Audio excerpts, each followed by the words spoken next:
The last section in Chapter 9 looks at dilations. So this is going to be the last rule on your yellow sheet that you have.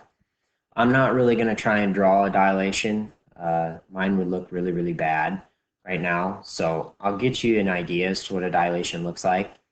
And then we will find the coordinates of dilations in the coordinate plane. We won't draw them either. We're just going to find the coordinates. So the first thing that we're going to look at is, what is a dilation? Well, a dilation is a scale factor. It's going to have a scale factor. If I say that in pre-image and an image, the scale factor is just 1, well, then they're the same size. But notice as my scale factor, K, I'm really going to call this K and not A. But if K gets bigger, notice that my new shape is also getting bigger. In fact, this is 2 times as big as its original now. And then if I draw one in that gets me between 0 and 1, notice how the shape gets smaller. This blue one now is actually half of its original. Every dilation has what we call a center point. Most of the time ours are going to be at the origin. It doesn't have to be, but it could be. Or it could be somewhere else. But for the most part, ours are going to be at the origin or 0, 0. So that's really what a dilation looks like.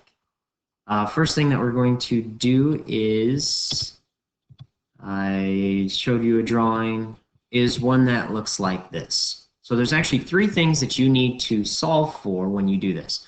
So you need to determine whether it is an enlargement or a reduction. We need to find the scale factor, and we need to find the value of x. So we're going to do one of each thing. You really need to pay attention to your points when you do this. Okay, so I'm going to look at Q. Q is my original, Q prime is my new. So blue to green looks like I'm getting bigger. That makes it an enlargement.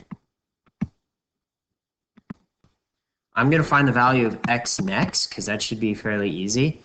The whole thing is 15. The short distance is 5, so this value in here then should be just 10. And then finally, the scale factor. The scale factor is the part that we have the most confusion on usually. Remember, to find the scale factor, we always put the new shape over the old shape. And since I wrote an enlargement, I should have a scale factor, K, that is bigger than 1 when I do this. Everything goes back to the center of dilation, which in this case is C. So from C to my new shape, that would be Q prime, is 15. I'll get rid of this. I go back to my center of dilation. To my old point is 5. 15 over 5 is 3, which is my scale factor. And it fits because it is bigger than 1. If you would have wrote reduction, then you should come up with a value that is between 0 and 1. Just keep that in mind as you're doing those. The last thing that's in this section is coming up with points. This is the final rule that goes on your yellow sheet. Notice you have a scale factor of K.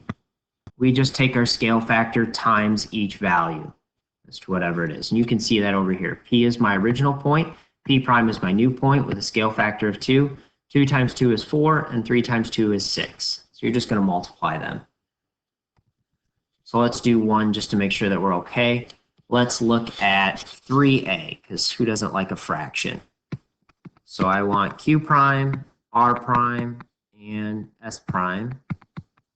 We're going to take each one times a third. So 0 times a third is still 0. 6 times a third is 2. R prime, negative 6 times a third is negative 2.